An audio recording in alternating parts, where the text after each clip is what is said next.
Hi all, welcome back. ഞാൻ doctor Amrita Ramesh. So ഇന്നത്തെ നമ്മുടെ വീഡിയോ എന്ന് പറയുന്നത് പല ആൾക്കാർക്ക് ഉപകാരപ്പെടുന്ന ഒരു വീഡിയോ ആണ് കേട്ടോ. പല ആൾക്കാരും നമ്മുടെ ക്ലിനിക്കിൽ വന്നിട്ടായാലും ചോദിക്കാറുണ്ട്, ഇപ്പൊ ഓൺലൈൻ കൺസൾട്ടേഷന്റെ സമയത്തായാലും ചോദിക്കാറുണ്ട്, മുൻപത്തെ ഒരു എക്സ്പീരിയൻസിലായാലും നമ്മളിപ്പോ ഒരു ഓൾമോസ്റ്റ് വരുന്ന മിക്ക ആൾക്കാരിലും ഇതൊരു പ്രശ്നമായിട്ട് വരാറുള്ള ഒരു കാര്യമാണ്. സ്കിൻ പരമായിട്ടാണ് അവർ വരിക, സ്കിന്നിൽ ഇങ്ങനെ പ്രശ്നം ഉണ്ടെന്ന് പറഞ്ഞിട്ടായിരിക്കും വരിക. അപ്പൊ ആ ഒരു വിഷയമാണ് ഇന്ന് നമ്മുടെ വീഡിയോയിൽ ഡീൽ ചെയ്യാൻ പോകുന്നത്. വേറെ ഒന്നുമല്ല, നിങ്ങൾക്ക് പലർക്കും ഉണ്ടാകും കഴുത്തിന്റെ പുറകിലോ അല്ലെങ്കിൽ കക്ഷത്തിന്റെ ഭാഗത്തോ അല്ലെങ്കിൽ താഴെ നമ്മുടെ ജെനിറ്റൽ ഭാഗത്തായിട്ടോ അല്ലെങ്കിൽ ബ്രസ്റ്റിന്റെ അടിഭാഗത്തായിട്ട് ഒക്കെ പല ആൾക്കാർക്കും ആ ഒരു ഫോൾഡിന്റെ ഭാഗത്തായിട്ടൊക്കെ ഇത് കാണാറുണ്ട്. അപ്പൊ ഇങ്ങനെയാണ് പലരും സ്കിന്നിന്റെ പ്രശ്നം എന്ന് പറഞ്ഞിട്ട് നമ്മുടെ അടുത്ത് ട്രീറ്റ്മെന്റിനായിട്ട് വരുന്നത്. അപ്പോൾ ആ ഒരു വിഷയത്തിനെ കുറിച്ചിട്ടാണ് നമ്മുടെ ഇന്നത്തെ വീഡിയോ. അപ്പൊ അതിനൊന്നും വേറൊന്നുമല്ല പറയുന്നത്, അക്കാന്തോസിസ് നൈഗ്രിക്കൻസ് എന്നാണ് നമ്മൾ ആ ഒരു ഇതിനെ പറയുന്നത്, ആ ഒരു പ്രശ്നത്തിനെ പറയുന്നത്. അപ്പൊ അക്കാന്തോസിസ് നൈഗ്രിക്കൻസ് എന്ന് പറയുന്നത് വളരെ തിക്കായിട്ട് ഡാർക്ക് ആയിട്ട് വെൽവെറ്റി ആയിട്ടുള്ള ഒരു അപ്പിയറൻസ് ആണ് നമ്മുടെ സ്കിന്നിൽ അത് കാണപ്പെടുന്നത്. അതും പാച്ചസ് ആയിട്ട് ചില ആൾക്കാർക്ക് കാണാറുണ്ട്. ഇത് ശരീരത്തിന്റെ ഫോൾഡുകളിലായിട്ട് മടക്കുകളിലായിട്ടാണ് ഇത് കൂടുതൽ കാണുന്നത്. പ്രത്യേകിച്ച് കഴുത്തിന്റെ ബാക്കില്, അതുപോലെ തന്നെ കക്ഷത്തിന്റെ ഉൾഭാഗത്തായിട്ട്, ഗ്രോയിൻ ഭാഗത്ത്, നമ്മുടെ ജെനിറ്റാലിയന്റെ ഭാഗത്തായിട്ട്, അതല്ലെങ്കിൽ ബ്രസ്റ്റിന്റെ ഫോൾഡിന്റെ ഞാൻ നേരത്തെ പറഞ്ഞതുപോലെ തന്നെ ബ്രസ്റ്റ് ഇങ്ങനെ പൊക്കുന്ന സമയത്ത് അതിന്റെ അടിഭാഗത്തായിട്ടും ചില ആൾക്കാർക്ക് ഇത് കാണാറുണ്ട്.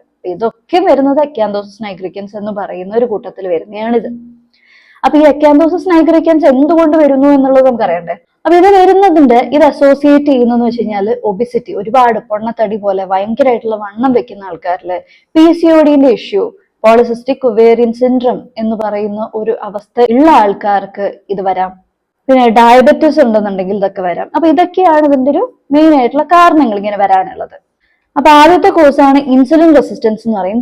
പിന്നെ ടൈപ്പ് 2 ഡയബറ്റിസ് ഉണ്ടെങ്കിൽ നമ്മൾ പറയില്ലേ, ഷുഗർ ഉള്ള പഞ്ചസാര ഒരുപാട് നമ്മുടെ ബ്ലഡില് കൂടുതലായിട്ടിരിക്കുന്ന ഒരു അവസ്ഥയില്, പിന്നെ മെറ്റബോളിക് സിൻഡ്രം എന്നുള്ള ലെവലിലും നമുക്ക് ഈ ഒരു ഇൻസുലിൻ റെസിസ്റ്റൻസ് കാണാം. ഇൻസുലിൻ റെസിസ്റ്റൻസ് എന്നുള്ള ഒരു അവസ്ഥ വരുന്ന സമയത്ത് നമുക്ക് ഈ ഒരു അക്കാന്തോസിസ് നൈഗ്രിക്കൻസ് ഉണ്ടാവാം.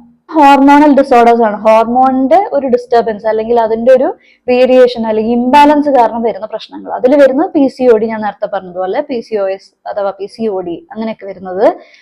പിന്നെ ഉള്ളത് തൈറോയിഡിന്റെ പ്രോബ്ലം ഉള്ളവർക്ക്, ഇതൊക്കെ പറഞ്ഞിട്ട് കുറെ അസുഖങ്ങൾ അതിനായിട്ട് റിലേറ്റഡ് ആയിട്ട് മെയിൻലി ഹോർമോണിന്റെ വ്യതിയാനങ്ങൾ കാരണം നമുക്ക് ഈ ഒരു പ്രശ്നം വന്നേക്കാം. പിന്നെ മറ്റൊരു കാറ്റഗറി എന്ന് വെച്ചാൽ മെഡിക്കേഷൻ ആണ്, മരുന്ന് കഴിക്കുന്ന, എന്തെങ്കിലും മരുന്നുകൾ കഴിക്കുന്ന, ചില മരുന്നുകൾ ഒരു സൈഡ് എഫക്റ്റ് എന്നുള്ളതോളം അല്ലെങ്കിൽ അതിന്റെ ഒരു എഫക്റ്റ് എന്നുള്ള രീതിയിൽ നമുക്ക് ഏതെങ്കിലും മരുന്ന് എടുക്കുന്ന സമയത്ത് സ്കിന്നിൽ ഒരു ചേഞ്ചസ് ഉണ്ടാക്കാം. അതിന്റെ ഭാഗമായിട്ടും ഇങ്ങനെ ചില ആൾക്കാർക്ക് കാണാറുണ്ട്. പിന്നെ അതിന്റെ സിംറ്റം എന്ന് പറയുന്നുണ്ടെങ്കിൽ, സിംറ്റം എന്ന് പറയാൻ നമുക്ക് അങ്ങനെ പ്രത്യേകിച്ച് പറയാനില്ല. ഈ പറഞ്ഞതുപോലെ തന്നെ വളരെ ലെതറി ആയിട്ടിരിക്കും, ഡാർക്ക് ആയിട്ടിരിക്കും, വളരെ പാച്ചി ആയിട്ട് ചില ആൾക്കാർക്ക് കാണാറുണ്ട്, വളരെ വെൽവെറ്റി ആയിട്ട് ഭയങ്കര ഒരു റഫ് ആയിട്ടുള്ള ഒരു ഇതായിരിക്കും. ചില ആൾക്കാരിൽ വളരെ ഒരു ബാഡ് സ്മെല്ല് അല്ലെങ്കിൽ അവിടെ ചൊറിച്ചിൽ ചില ആൾക്കാരിൽ കാണാറുണ്ട്.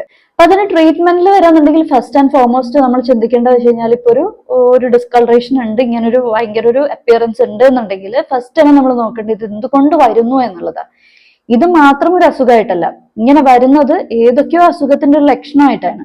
അപ്പൊ അത് ഏത് അസുഖമാണ് എന്നുള്ളത് നമ്മൾ കണ്ടുപിടിക്കുക, അതിന് നമ്മൾ എന്താണോ തക്കതായിട്ടുള്ള ട്രീറ്റ്മെന്റ് കൊടുക്കേണ്ടത് എന്താണോ അത് ചെയ്യുക എന്നുള്ളതാണ് നമ്മൾ ചെയ്യേണ്ടത്. അതല്ലാതെ നമ്മൾ ചുമ്മാ ഒരു സ്കിന്നിന്റെ മാത്രം ഒരു പ്രശ്നം നോക്കി സ്കിന്നിന് വേണ്ടി മാത്രം മരുന്ന് കഴിക്കുക എന്നുള്ള ഒരു അവസ്ഥയിൽ നോക്കി നമുക്കത് ഒരിക്കലും മാറാൻ പറ്റില്ല, മാറ്റിയെടുക്കാനായിട്ട് സാധിക്കില്ല. അപ്പം ഇതെന്ത് കാരണം കൊണ്ട് വരുന്നു, ആ ഒരു കാരണത്തിനെയാണ് നമ്മൾ ആദ്യം ട്രീറ്റ് ചെയ്യേണ്ടത്. അപ്പൊ നമ്മൾ അഡ്രസ് ചെയ്യേണ്ടത് വെച്ച് കഴിഞ്ഞാൽ ഈ അണ്ടർലൈൻ കോസ് എന്താണ് കാരണം, ഈ ഒരു അവസ്ഥ വരാൻ കാരണം എന്താണ്, ആ കാരണത്തിനെ നമ്മൾ കണ്ടെത്തുക. അപ്പൊ അതിൽ ഫസ്റ്റ് ആൻഡ് ഫോർമോസ്റ്റ് ഇപ്പൊ നമ്മൾ ഇൻസുലിൻ റെസിസ്റ്റൻസ് ഒക്കെ പറഞ്ഞ അവസ്ഥയിൽ നമ്മൾ പറഞ്ഞിട്ടുണ്ട്, ഈ ഒരു പ്രശ്നം എപ്പോഴൊക്കെയാണ് വരുന്നത്, ഒബിസിറ്റി, ഓവർ വണ്ണം കൂടുതലൊക്കെ ഉണ്ടാകുന്ന സമയത്ത് ഇത് വരുന്നുണ്ടെന്ന്. അപ്പം നമ്മൾ ഫസ്റ്റ് ഫോക്കസ് ചെയ്യേണ്ടത് വെയിറ്റ് ലോസിനാണ്. ഇപ്പൊ PCOD ഉള്ള ആൾക്കാരിൽ, ഹോർമോണൽ ഇഷ്യൂസ് ഉള്ള ആൾക്കാർക്ക് PCOD ആണ് കാരണമെങ്കിൽ PCODക്ക് ആയാലും ഓവർ വെയിറ്റ് ഗെയിൻ ഉണ്ടാവാറുണ്ട് പല ആൾക്കാർക്കും. ലീനായിട്ടുള്ളതും ഉണ്ട്, എന്നിരുന്നാലും PCODയിൽ മെയിൻലി വണ്ണക്കൂടുതലാണ് കാണുന്നത്. അപ്പൊ അങ്ങനെയുള്ള സമയത്ത് നമ്മൾ എക്സസൈസ് ചെയ്യുക എന്നുള്ളതാണ്, അല്ലെങ്കിൽ ഡയറ്റ് ഫോളോ ചെയ്യുക എന്നുള്ളതാണ് ചെയ്യേണ്ടത്. അപ്പോൾ വെയിറ്റ് ലോസിന് നമ്മൾ ഇമ്പോർട്ടൻസ് കൊടുക്കുക. അപ്പൊ വെയിറ്റ് ലൂസ് ചെയ്യുന്ന സമയത്ത് നമുക്ക് എന്തുണ്ടാവുന്ന വെച്ചാൽ ഇൻസുലിൻ റെസിസ്റ്റൻസ് അവിടെ നമുക്ക് പ്രശ്നം കുറയുകയാണ് ചെയ്യുന്നത്. നമ്മൾ അതിനെ ആ ഒരു പ്രശ്നത്തിനെ കുറയ്ക്കുകയാണ് അവിടെ ചെയ്യാൻ പറ്റുന്നത്. അപ്പം വെയിറ്റ് ലോസ് വളരെ ഇമ്പോർട്ടന്റ് ആണ്. പിന്നെ ബ്ലഡ് ഷുഗർ ലെവൽ കൂടിയിരിക്കുന്ന ഒരു അവസ്ഥയാണെന്നുണ്ടെങ്കിൽ നമ്മൾ അതിനെ കുറയ്ക്കുക, അതിനെ ബാലൻസ് ചെയ്ത് കൊണ്ടുപോകുക എന്നുള്ളതാണ് നമ്മൾ നോക്കേണ്ടത് സെക്കൻഡ് ആയിട്ട്. അപ്പൊ അതിന് വേണ്ടിയിട്ട് എന്താ, നമ്മൾ ഫുഡിൽ ചേഞ്ചസ് വരുത്തുക, നമ്മൾ ശ്രദ്ധിച്ച് നോക്കുക. ഭക്ഷണങ്ങൾ കഴിക്കുമ്പോൾ ഷുഗർ കണ്ടന്റ് ഉള്ളത്, അതിപ്പോ നമ്മളിപ്പോ ആഡഡ് ഷുഗർ എന്നുള്ള രീതിയിൽ പഞ്ചസാര കഴിക്കുന്നത് കൊണ്ട് മാത്രമല്ല നമുക്ക് ബോഡിയിൽ അല്ലെങ്കിൽ ബ്ലഡിൽ ഷുഗർ ലെവൽ കൂടുന്നത്. നമ്മൾ ഷുഗർ അല്ലാത്ത രീതിയിൽ നമുക്ക് ഷുഗർ കൂടുന്നത് എന്തൊക്കെയോ ഭക്ഷണങ്ങൾ കഴിക്കുമ്പോൾ നമുക്ക് ഷുഗർ കൂടുന്നുണ്ട്. അത് ഏതൊക്കെയാ? ചോറ്, അമിതമായിട്ട് ചോറ് കഴിക്കുകയാണെന്നുണ്ടെങ്കിൽ ഈ പറഞ്ഞ പോലെ അങ്ങനത്തെ കുറച്ച് കാര്യങ്ങൾ, ഇപ്പൊ കിഴങ്ങ് വർഗ്ഗങ്ങളായാലും അതുപോലെ ഇപ്പം മധുരം വെറുതെ പഞ്ചസാര എടുത്ത് കഴിക്കണ്ട, അതല്ലാതെ മറ്റു ഭക്ഷണങ്ങൾ കഴിച്ചാലും നമുക്ക് ഷുഗർ കൂടാം. അപ്പൊ അതിനെ കുറിച്ചിട്ടുള്ള ഡീറ്റെയിൽ വീഡിയോ ഞാൻ ചെയ്തിട്ടുണ്ട്, അതൊന്ന് ജസ്റ്റ് കണ്ടോക്കൂട്ടോ. ഡയബറ്റീസിനെ കുറിച്ചിട്ട് ഒരു വീഡിയോ ഞാൻ ചെയ്തിട്ടുണ്ട്. അപ്പം അതിലേക്ക് ഡീറ്റെയിൽ ആയിട്ട് ഞാൻ പോകുന്നില്ല അതുകൊണ്ട് തന്നെ. അപ്പൊ അങ്ങനെയുള്ള ഭക്ഷണങ്ങൾ കഴിക്കുന്നത് കുറയ്ക്കുക. കഴിക്കണം, നമുക്ക് ആവശ്യമായിട്ടുള്ള കാർബും കാര്യങ്ങളൊക്കെ നമുക്ക് വേണം, പക്ഷെ അതൊക്കെ ബാലൻസ്ഡ് ആയിട്ട് കഴിക്കുക. വെജിറ്റബിൾസും ഫ്രൂട്ട്സും എല്ലാം നമ്മൾ അടങ്ങിയിരിക്കണം നമ്മുടെ ഭക്ഷണത്തിൽ. ഇങ്ങനെ വേണം നമ്മൾ കഴിക്കാനായിട്ട്. പിന്നെ അതിന് വേണ്ടിയിട്ട് എക്സസൈസ് നമുക്ക് ചെയ്യാവുന്നതാണ്. അതുപോലെ തന്നെ എന്തെങ്കിലും മെഡിക്കേഷൻ എടുക്കുന്നുണ്ടെങ്കിൽ അതും പ്രോപ്പറായിട്ട് പോവാം. പിന്നെ ഹോർമോണൽ ഇംബാലൻസ് ഉണ്ടെങ്കിൽ നമ്മൾ നേരത്തെ പറഞ്ഞതുപോലെ നമ്മുടെ ഹോമിയോപ്പത്തിക്കിൽ വളരെ എഫക്റ്റീവ് ആയിട്ടുള്ള ഹോമിയോപ്പത്തിക് മെഡിസിൻസും ട്രീറ്റ്മെന്റ് അവൈലബിൾ ആണ് നമുക്ക്. അതിനോടൊപ്പം എക്സസൈസും നമ്മുടെ ഫുഡിൽ കൺട്രോളും വരുത്തി കഴിഞ്ഞാൽ അത് ഡോക്ടേഴ്സ് നമ്മൾ പറഞ്ഞു തരും എങ്ങനെയൊക്കെയാണ് നമ്മൾ ഫോളോ ചെയ്യേണ്ടത്. ഇതൊക്കെ നമ്മൾ ഫോളോ ചെയ്യുമ്പോഴത്തേക്കും നമുക്ക് ഒരു ബെറ്റർ റിസൾട്ട് കിട്ടും. പിന്നെ നമ്മളൊരു ടോപ്പിക്കൽ പുറമേൽ മാത്രമായിട്ടൊരു ട്രീറ്റ്മെന്റ് എന്ന് പറഞ്ഞു കഴിഞ്ഞാൽ അത് ഒരിക്കലും ശാശ്വതമല്ല. എങ്കിൽ കൂടെയും നമുക്ക് ചെയ്യാൻ പറ്റുന്ന വെച്ച് കഴിഞ്ഞാൽ ടോപ്പിക്കലായിട്ട് അപ്ലൈ ചെയ്യാനുള്ള ക്രീം, അതിന്റെ ഗാഢത കുറയ്ക്കാം എന്നുള്ളത് മാത്രമേ നമുക്ക് ചെയ്യാൻ പറ്റുള്ളൂ. ഇന്റേണലി നമ്മൾ ട്രീറ്റ് ചെയ്യുമ്പോഴേ അതിന്റെ കോഴ്സ് മാറുള്ളൂ. അതല്ലാതെ നമ്മൾ പുറമേ മാത്രം ചെയ്യുകയാണെന്നുണ്ടെങ്കിൽ അത് ഒരു പെർമനന്റ് സൊല്യൂഷൻ അല്ല, അത് ഞാൻ പറയുകയാണ്. എന്നിരുന്നാലും അതിൽ നമുക്ക് ചെയ്യാൻ പറ്റുന്ന വെച്ച് കഴിഞ്ഞാൽ കുറച്ച് ക്രീമുകൾ യൂസ് ചെയ്യുക. മെഡിസിൻ രീതിയിൽ നമുക്ക് ക്രീംസ് അവൈലബിൾ ആണ്. സ്കിന്നിനെ ലൈറ്റ് ആക്കാനും അതുപോലെ തന്നെ ആ ഒരു ലെയറിനെ എക്സ്ഫോളിയേറ്റ് ചെയ്യാനും ഒക്കെ ആ ക്രീം ഹെൽപ്പ് ചെയ്യും. പിന്നെ ലേസർ തെറാപ്പി കൊടുക്കുന്നത് ഒരവസ്ഥകൾ ഉണ്ടാവാറുണ്ട്. അതുപോലെ തന്നെ മെഡിക്കേഷൻ, ഇതൊക്കെയാണ് നമുക്ക് ഒരു സ്കിന്നിനെ മാത്രം നമ്മൾ ഫോക്കസ് ചെയ്ത് ട്രീറ്റ് ചെയ്യാറുണ്ടെങ്കിൽ, ഞാൻ വീണ്ടും റിപ്പീറ്റ് ചെയ്യാണ്, സ്കിന്നിനെ മാത്രം ഫോക്കസ് ചെയ്തുകൊണ്ട് നമുക്ക് ഒരിക്കലും ട്രീറ്റ്മെന്റ് ഒരു പെർമനന്റ് സൊല്യൂഷൻ അല്ല. നമ്മൾ ഉള്ളിൽ എന്താണോ അതിന്റെ കോഴ്സ് അതിനെ ട്രീറ്റ് ചെയ്താൽ തന്നെ നമുക്ക് പെർമനന്റ് ആയിട്ടുള്ള ഒരു സൊല്യൂഷൻ ആയിട്ട് മാറുന്നുള്ളൂ. മറ്റൊന്നാണ് ലൈഫ് സ്റ്റൈലിൽ ചേഞ്ചസ് വരുത്താന്നുള്ളത്. ഞാൻ പറഞ്ഞതുപോലെ എക്സസൈസ്, ഫുഡിലായാലും എല്ലാം വ്യത്യാസങ്ങൾ വരുത്തുക, അതൊക്കെ ലൈഫ് സ്റ്റൈലിൽ ഭാഗമാണ്. ഹെൽത്തി ആയിട്ടുള്ള ഡയറ്റ് ഫോളോ ചെയ്യുക. ഗ്ലൈസീമിക് ഇൻഡെക്സ് കുറവായിട്ടുള്ള ഭക്ഷണങ്ങൾ തിരഞ്ഞെടുത്ത് ഭക്ഷണത്തിൽ ഉൾപ്പെടുത്തുക, അത് കഴിക്കാനായിട്ട് ശ്രമിക്കുക.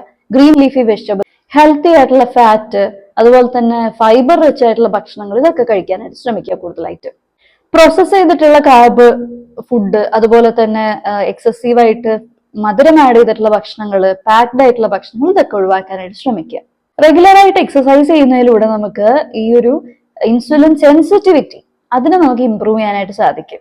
അപ്പൊ ആ ഒരു പ്രോബ്ലം കുറഞ്ഞു വരും എക്സസൈസ് ചെയ്യുന്നതിലൂടെ. പിന്നെ ഹൈജീൻ ആണ്. നമ്മൾ എപ്പോഴും ആ ഒരു സ്കിൻ കെയർ എന്നുള്ള രീതിയിൽ ഹൈജീൻ നമ്മൾ മെയിൻറ്റെയിൻ ചെയ്യണം. ആ ഒരു സ്കിൻ എപ്പോഴും ഡ്രൈ ആയിട്ടും നീറ്റ് ആയിട്ടും ക്ലീൻ ആയിട്ടും വെക്കാനായിട്ട് ശ്രമിക്കുക. പിന്നെ കഴിയുമെങ്കിൽ അത് എക്സ്ഫോളിയേറ്റ് ചെയ്യാനായിട്ട് നോക്കുക. അപ്പൊ അത് അതിന്റെ ആ ഒരു തിക്കായിട്ട് വീണ്ടും വീണ്ടും തിക്കായി വരുന്നത് നമുക്കൊന്ന് കുറയ്ക്കാനായിട്ട് സഹായിക്കും.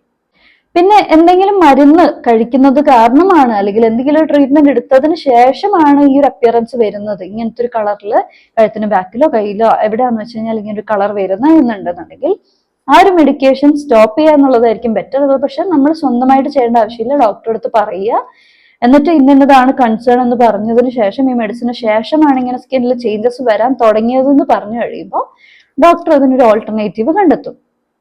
അങ്ങനെ ചെയ്യാം. പിന്നെ നമ്മൾ എപ്പോഴാണ് ഒരു ഡോക്ടറെ കാണേണ്ടതെന്ന് വെച്ച് കഴിഞ്ഞാൽ ഇതൊരു കൺസേൺ ആയിട്ട് നമുക്ക് വരികയാണ്, ഇതെന്തോ ഒരു കാരണത്താലാണെന്ന് നമുക്ക് ഡൗട്ട്ഫുൾ ആണ്, എന്നാൽ നമുക്കത് ഉറപ്പിക്കാൻ പറ്റുന്നില്ല, എന്ത് കാരണമാണെന്ന് കണ്ടുപിടിക്കാനും പറ്റുന്നില്ല, ഒരു ഡൗട്ട് മാത്രമേ ഉള്ളൂ. അങ്ങനെയുള്ള ഒരു കേസിലാണെങ്കിൽ, അതുപോലെ തന്നെ പെട്ടെന്നൊരു സുപ്രഭാതത്തിൽ ഇത് വല്ലാതെ കൂടുന്നതായിട്ട് അല്ലെങ്കിൽ സ്പ്രെഡ് ചെയ്ത് വരുന്നതായിട്ട് തോന്നുകയാണ്, ഇങ്ങനത്തെ ഒക്കെ അവസ്ഥയിൽ നമ്മൾ ഉടനെ തന്നെ ഒരു ഡോക്ടറിന്റെ ഹെൽപ്പ് സീക്കേണ്ടതാണ്. ഒരിക്കലും സെൽഫായിട്ട് നമ്മളൊന്നും ചെയ്യാതിരിക്കുക. ഒരു ഹെൽത്ത് കെയർ പ്രൊഫഷണലിന്റെ സഹായത്തോടു കൂടി മാത്രം, ഒരു ഡോക്ടറിന്റെ സഹായത്തോടു കൂടെ മാത്രം ഒരു ട്രീറ്റ്മെന്റ് എടുക്കാനായിട്ട് ശ്രദ്ധിക്കുക. കാരണം എന്തുകൊണ്ടാന്ന് വെച്ച് കഴിഞ്ഞാൽ ചിലപ്പോൾ അത് നമ്മൾക്ക് ഒന്ന് കൺട്രോളിൽ നിൽക്കുന്ന സിറ്റുവേഷൻ ആയിരിക്കണം എന്നില്ല. ചില കൈൻഡ് ഓഫ് ഈ കട്ടി പോലെ ഇങ്ങനെ സ്കിന്നിൽ വരുന്നത് ചിലപ്പോൾ ഒരു പ്രശ്നകരമായ അസുഖങ്ങളിലും ഇങ്ങനെ കാണാറുണ്ട്. അപ്പൊ അതുകൊണ്ട് തന്നെ അത് ഡോക്ടറിന്റെ കൺസൾട്ടേഷനിൽ കൂടെ തന്നെ ട്രീറ്റ്മെന്റ് എടുക്കാനായിട്ട് ശ്രമിക്കും. ഈ ഒരു വീഡിയോ ഒരുപാട് പേർക്ക് ഹെൽപ്ഫുൾ ആയെന്ന് വിചാരിക്കുന്നു. കാരണം ഒട്ടുമിക്ക എല്ലാവരും ഗോ ത്രൂ ചെയ്യുന്ന ഒരു സിറ്റുവേഷൻ ആണിത്. ഒരു ബുദ്ധിമുട്ട് തന്നെയാണ് അല്ലെ. ഇപ്പൊ ഒരു ഡ്രസ്സ് ഇടുമ്പോഴായാലും ഒരു നെക്ക് കാണിക്കുന്ന രീതിയിൽ ഇട്ട് കഴിഞ്ഞാലും അല്ലെങ്കിൽ ഇപ്പോ പുരുഷന്മാരായാലും ഒരുപോലെ തന്നെ അത് എഫക്ട് ചെയ്യുന്ന ഒരു ബുദ്ധിമുട്ട് തന്നെയാണിത്. അതുകൊണ്ട് തന്നെ ഈ ഒരു ടോപ്പിക് നിങ്ങൾക്ക് എല്ലാവർക്കും ഇൻഫോർമേറ്റീവ് ആയിരുന്നു എന്ന് വിചാരിക്കുന്നു. ഇങ്ങനെ ബുദ്ധിമുട്ടുകളിൽ കൂടെ കടന്നു പോകുന്ന ആൾക്കാരിലേക്ക് ഈ ഒരു വീഡിയോ തീർച്ചയായിട്ടും ഷെയർ ചെയ്ത് കൊടുക്കുക. Thanks for watching.